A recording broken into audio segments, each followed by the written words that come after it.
ಉಡಾಯಿಸೋ ಖಾರ ಬಣ್ಣ ರುಚಿಯನ್ನು ನೀಡುತ್ತದೆ. ಮೆಣಸಿನ ಪುಡಿ ಚಿಂದಿ ಉಡಾಯಿಸೋ ಖಾರ ಬಣ್ಣ ರುಚಿ.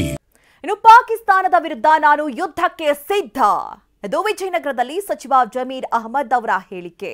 ಕೇಂದ್ರ ಸಚಿವ ಪ್ರಹ್ಲಾದ್ ಜೋಶಿ ಕೂಡ ಈ ವಿಚಾರಕ್ಕೆ ಟಾಂಗ್ ಕೊಟ್ಟಿದ್ದಾರೆ. ವಿಜಯನಗರದಲ್ಲಿ ಮಾತನಾಡಿದ ಅವರು ಸಚಿವ ಜಮೀರ್ ಶಾಂತವಾಗಿದ್ರೆ ಸಾಕು ಅಂತ ಹೇಳಿದ್ದಾರೆ. ಹಾಗಾದ್ರೆ ಏನೇನು ಹೇಳಿದ್ರು ಬನ್ನಿ ನೋಡೋಣ. ಸತಿ ಹೇಳ್ತೀನಿ ನಾನು, we are Indians, we are Hindustani. ನಮಗೂ ಪಾಕಿಸ್ತಾನಕ್ಕೆ ಸಂಬಂಧ ಇಲ್ಲ, ನಮಗೂ ಪಾಕಿಸ್ತಾನಿಗೆ ಯಾವ ಸಂಬಂಧನೂ ಇಲ್ಲ. ಯುದ್ಧ ಮಾಡಬೇಕಂದ್ರೆ ರೆಡಿ. ಅದಕ್ಕೆ ನನಗೆ ಆಸ್ ಎ ಮಂತ್ರಿಯಾಗಿ ನಾನು ಕಳಿಸ್ತಾರಂದ್ರೆ ಹೇಳಿ ನಾನು ಹೋಗಲು ಸಿದ್ಧ. ನಾನೇ ಹೋಗ್ತೀನಿ ಅಲ್ಲಿ ಯುದ್ಧ ಮಾಡಬೇಕು ದೇಶಕ್ಕೋಸ್ಕರ. ನಡೀರಿ ಹೋಗ್ಬಿಡುವ, ನಾನು ಹೋಗ್ತೀನಿ ರೀ. ಬೇಕಾದರೆ ಸುಸೈಡ್ ಬ್ಯಾಕ್ ಆಗ್ತೀನಿ ನಾನು. ಓಪನ್ ನಾನು ಹೇಳ್ತಲ್ಲ ಕೇಳಿಲಿ, ನಾನು ತಮಾಷೆಗೆ ನಾನು ಜೋಶಲ್ಲಿ ಹೇಳ್ತಾ ಇಲ್ಲ. ಈ ದೇಶಕ್ಕೋಸ್ಕರ ನನ್ನ ಗತಿ ಇದ್ರೆ ಸುಸೈಡ್ ಬ್ಯಾಂಕ್ ನರೇಂದ್ರ ಮೋದಿ ಅವರು ಅಮಿತ್ ಶಾ ಕೊಳ್ಳಿ, ಅಲ್ಲ ಮೇಲೆ ಆಣೆ, ದೇವ್ರ ಮೇಲೆ ಆಣೆ ಕಟ್ಕೊಂಡು ನಾನು ಪಾಕಿಸ್ತಾನ ಹೋಗ್ತೀನಿ. ನಡಿ. ಇವೆಲ್ಲ ಏನಂದ್ರೆ ಅತ್ಯಂತ ಬಾಲಿಶವಾದಂಥ ಹೇಳಿಕೆಗಳು. ಮಿಲಿಟ್ರಿ ನಂಬಿ ಸುಮ್ಮಿರ್ರಿ ಸಾಕು. ನೀವೇನೂ ಭಾಷಣ ಮಾಡೋದು ಬೇಡ, ನೀವು ಹೋಗೋದು ಬೇಡ.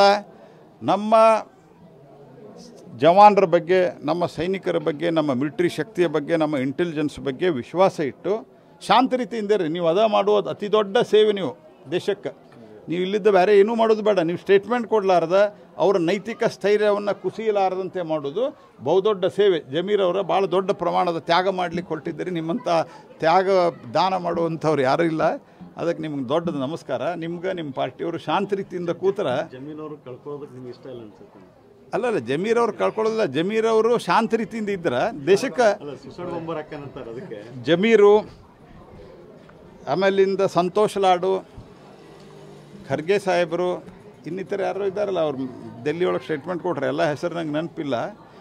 ಸಿದ್ದರಾಮಯ್ಯನವರು, ಡಿ ಕೆ ಶಿವಕುಮಾರ್ ಅವರು ಟೆರರಿಸ್ಟ್ಗಳು ನಮ್ಮ ಬ್ರದರ್ ಅನ್ನಲಿಲ್ಲ ಅಂದ್ರೆ ದೇಶ ಅತ್ಯಂತ ಶಾಂತ ರೀತಿಯಿಂದ ನಡೀತದೆ, ರಾಜ್ಯವು ಶಾಂತ ರೀತಿಯಿಂದ ನಡೀತದೆ. ಪಾಕ್ಗೆ ತೆರಳಲಾಗದೆ ಮೈಸೂರಿನ ಮಹಿಳೆ ವಾಪಸ್ಸಾಗಿದ್ದಾರೆ. 10 ವರ್ಷದ ಹಿಂದೆ ಪಾಕಿಸ್ತಾನದ ವ್ಯಕ್ತಿ ಜೊತೆಗೆ ಮಹಿಳೆಯ ಮದುವೆಯಾಗಿತ್ತು. ಮೈಸೂರಿನ ಮಹಿಳೆ ಪಾಕ್ನಲ್ಲಿ ಮದುವೆಯಾಗಿದ್ರು.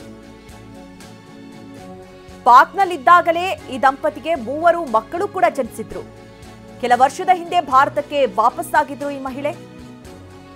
ಪಾಕ್ಗೆ ತೆರಳಲಾಗದೆ ಮೈಸೂರಿನ ಮಹಿಳೆ ಈಗ ವಾಪಸ್ಸಾಗಿರೋದು. ಪಾಕಿಸ್ತಾನ ಪ್ರಜೆಗಳು ಭಾರತ ತೊರೆಯುವ ಅನಿವಾರ್ಯತೆ ಇದೆ. ತನ್ನ ಮಕ್ಕಳ ಜೊತೆಗೆ ವಾಘಾ ಅಟ್ಟಾರಿ ಗಡಿಗೆ ಈ ಮಹಿಳೆ ತೆರಳಿದ್ರು. ಚಿಕ್ಕ ಮಕ್ಕಳಾದ ಕಾರಣ ಪಾಕ್ನಲ್ಲಿರುವಂತಹ ತಂದೆ ಸ್ಪಂದನೆ ಅಗತ್ಯ ಇತ್ತು. ಹೀಗಾಗಿ ಹೋದಂತ ಸಂದರ್ಭದಲ್ಲಿ ಅಲ್ಲಿ ಬಿಟ್ಕೊಂಡಿಲ್ಲ. ಹೀಗಾಗಿ ವಾಪಸ್ಸಾಗಿದ್ದಾರೆ. इनको तीनों को रिसीव करने वाला नहीं है. मैं इनको किसके हवाले करूं बॉर्डर पे? वहाँ कौन इनको लेगा? ये 3 बच्चे, कितनी उम्र है? ये 2.5, ये 8 years की है, ये 4 years का. उधर इनको लेने वाला हस्बैंड फोन नहीं. अभी तो ये नहीं छोड़ेंगे ना, ये तो भेज कर रहेंगे. मैं किसको भेजेंगे? हस्बैंड फोन नहीं उठा रहे. इंडियन पासपोर्ट है किसके पास? मेरा, और मेरा पास